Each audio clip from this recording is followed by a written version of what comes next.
네, 그동안 평안하셨습니까? 네, 우리는 오늘 이렇게 인사하겠습니다.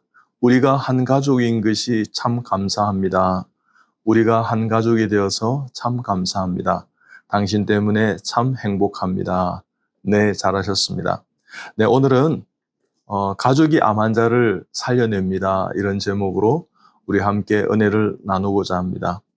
제가 수만 명의 암 환자들을 치료하고 느낀 것은요, 암은 어떤 관점에서 보면 시간과의 싸움이다, 이런 생각이 들 때가 참 많습니다. 가족이 언젠가는 이별을 하게 됩니다. 건강하지 못한 사람이 먼저 소천하고 이 땅을 하직할 때가 많습니다. 환자들이 생각할 때, 또 보호자가 생각할 때, 우리 모두가 이렇게 생각해 보면 언제까지나 내가 간병이나 간호를 할 수 있을 거라는 생각을 갖지만 사실은 그러지 않을 때가 참 많다는 것입니다. 우리가 왜냐하면 앞날을 예측하기 힘들기 때문인 것입니다. 환자가 얼마나 생존할까 그 누구도 장담할 수 없고 또한 알 수 없는 것이 우리의 생명의 신비함이라고 생각합니다. 그래서 환자를 위한 일은요, 할 수만 있다면 지금 당장 내가 생각났을 때 하는 것이 현명한 것입니다. 언제가 때가 되면 하지, 시간을 봐가면서 하지, 또 여건과 환경이 되면 하지, 이런 것이 아니라 있는 그 환경 자체에서 또 여건 자체에서요, 할 수만 있다면 환자를 위하고 환자를 도와주고 가족됨을 감사하면서 이렇게 섬기다 보면 암 환자가 회복되는 예들이 저는 참 많이 보았습니다. 어떤 또 관점에서 보면요, 환자가 요구가 이해되지 않을 때가 참 많습니다. 이것 해달라, 이것 해달라. 마치 어린아이처럼요. 저 정도는 할 수 있는데, 예를 들면 이런 겁니다. 안방에서 물을 갖다 달라고 이야기합니다. 뭘 자꾸만 가져다 달라고요. 그러면 그 정도는 할 수 있을 텐데 하면서 와서, 그래, 할 수 있을 텐데 하면서 좀 섭섭한 그런 경우도 있다는 것입니다. 왜냐하면, 남편이 암이면 주부가 얼마나 바쁘겠습니까? 그죠?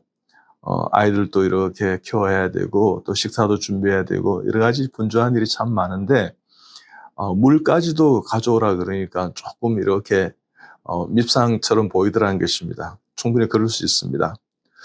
건강한 가족이 볼 때는요, 환자가 억지를 부리고 말도 안 되는 요구를 한다는 그런 생각을 할 때가 있습니다. 그렇지만, 환자는 조금 어린아이처럼 좀 이렇게 약해져 있고 또 투정도 부리고 이해 안 되는 요구를 할 때가 많습니다.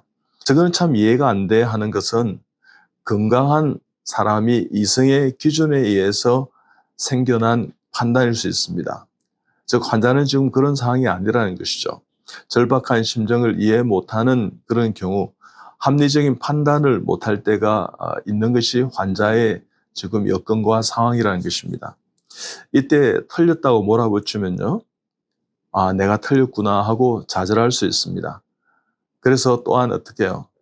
난 틀리지 않았는데 이런 생각이 좀 드신다면 그 환자분하고 그렇게 틀렸다고 하는 분하고는 소통이 단절될 수 있습니다. 그래서 서로 입장에서 아닌 상대의 입장에서 이해 불가한 것도 이해하려는 노력을 해야 되는 것이 환자와 보호자의 관계고 가족 간의 관계입니다. 가족은 무슨 말을 해도 상처받지 않습니다. 가족은 무슨 요구를 해도 다 들어줄 수 있는 것이 가족이 아닌가 하는 푸근한 생각을 가진 것이 가족의 놀라운 은혜의 용어 안에 포함되어 있는 공동체인 것입니다. 이렇게 환자가 자기중심적인 판단과 요구가 있을 때 지나치면 암에 걸리더니 환자가 또한 사람이 변해서 하고 생각할 수도 있습니다. 예전에는 참 자발적이었는데 좀 타율적이 되고 수동적이 된다 하면서 자꾸만 어린아이처럼 요구하는 게 많다, 이렇게 생각할 수 있습니다. 이때 무슨 이유가 있을까 하고 생각을 볼 필요가 있습니다. 충분히 들어주고 경청하고 또한 대화하고 속 썩인다 이렇게 생각하지 마시고요. 만약에 혹시 속 썩인다는 말 안에 뉘앙스에 조금의 앙금이 있다면 그것을 푸는 것이 훨씬 더 가족의 치유에 있어서 지혜로운 것입니다. 소통이 제대로 되면 쌓인 앙금이 분명히 풀고 털어낼 수 있습니다. 이때 환자의 요구가 보이기 시작합니다. 이해가 되기 시작합니다. 그랬었구나. 그런 사소한 문제가 커져서 이렇게 마음에 불편함이 있었구나 하고 생각될 때가 있습니다. 그러면 그와 같은 이야기와 상황을 묵살하지 마시고요. 한두 번 들어주시다 보면 계속해서 좋은 관계를 계속 유지할 수가 있을 것입니다. 그래서 매 순간 환자들의 요구를요, 정말 특별한 것이다 생각하지 마시고 조금 이렇게 들어주시고요. 환자를 혼자 내버려 두지 마십시오. 환자는 건강한 사람과 다른 생각을 할 수도 있습니다. 우리가 보지 못하는 창으로 세상을 조명하고 우리를 또한 상황을 재단할 수 있습니다. 그렇기 때문에 어떨 때는 우울하고요. 어떨 때는 한없이 절망하고요. 어떨 때는 한없이 고독한 것처럼 외로운 것처럼 보이고요. 혼자 있는 모습이 참 서글플 때가 있고 불쌍해 보일 때가 있는 것입니다. 그것이 환자입니다. 제가 암 환자 가족 치료를 책을 편 이유가 그런 데 있는 것입니다. 환자에게 맞는 음식 좀 드세요. 또한 꽃이 아름다운데 보세요. 감상하세요. 또 그 향기를 맡아보세요. 하늘이 너무 아름답지 않아요? 하늘을 한번 보세요 해도 환자는 그것이 그 말이 눈에 들어오고 귀에 들어오지 않을 때가 있습니다. 왜냐하면 아프기 때문인 것입니다. 환자는요, 꽃도 보지 못하고 향기도 못 느끼고 다른 생각을 할 수 있다는 것입니다. 즉 무슨 얘기냐면 아픔에 함몰되어 있거나 내가 이 병이 잘 나을 수 있을까, 고통이 오면 어떨까, 이런 불안과 걱정이 자기 마음속에 가득하기 때문에 주위에서 보호자가 꽃 향기를 맡아보세요. 꽃이 아름답죠. 그 다음에 맛있는 음식인데 어때요?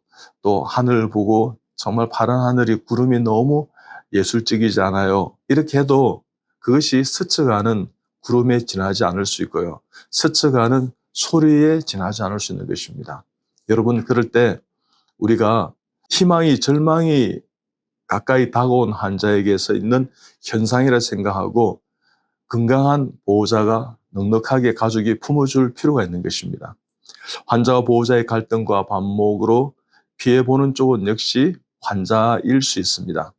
건강한 사람, 건강하지 못한 사람과의 차이는요, 누가 먼저 이해하는가가 아픔이나 질병에 관계없이 이해하는 사람이 건강한 사람일 수 있습니다.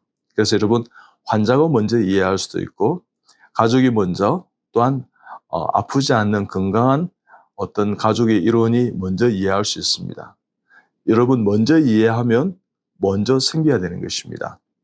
환자를 혼자 있게 하는 것은 포기하는 것과 같습니다. 절대 환자를 혼자 있게 하지 마시고요. 환자의 죽음을 방조하는 것과도 똑같습니다. 그래서 가족 때문에 환자가 살기도 하고요. 가족이 있기 때문에 환자가 생존하고 또한 역전하고 또한 환자가 낫는 역사들을 저는 참 많이 봤습니다. 근데 또 가족 때문에요, 환자가 죽을 수도 있습니다. 가족의 스쳐가는 무심한 한마디가 비수처럼 꽂혔어요. 그걸 해결하지 못해서 전전긍긍하는 저는 환자도 많이 보았습니다. 여러분, 정말 그러지 마시고요. 우리가 생각만 하면 정말 행복하고 생각만 하면 좀 아름답고 생각만 하면 기분이 좋고 이런 여러 가지 상황들이 있을 것입니다. 그럴 때 가족과 함께 여러분 살아내야 되는 것입니다. 환자가 포기해도요, 가족이나 의료진이 포기하지 않으면 절대 포기되지 않습니다. 그렇지만 가족이 먼저 포기하면 환자도 포기되는 예들이 참 많습니다. 서로 이해하고 축복하고 행복한 암투병이 되시길 바랍니다. 그럴 때 정말 한국의 찬양, 한국의 아름다운 그런 가족과 함께 부르는 찬송이나 찬양이 노래가 은혜가 될 때 있습니다. 오늘은 이 찬송을 여러분과 함께 나누면 참 좋겠습니다. 예수님 사랑하는 마음, 예수님 보고 싶은 마음, 예수님 만나고픈 마음 모두 다 알고 계시죠. 이 시간 내 맘에 오셔서 나를 안아주세요. 이 시간 내 맘에 오셔서 나를 만나주세요. 이렇게 작은 예수가 되어서 여러분, 우리 암 가족들을 만나주시고 안아주시고 품어주시고 그렇게 하는 여러분 다 되시기 바랍니다. 여러분 축복합니다. 사랑합니다. 감사합니다.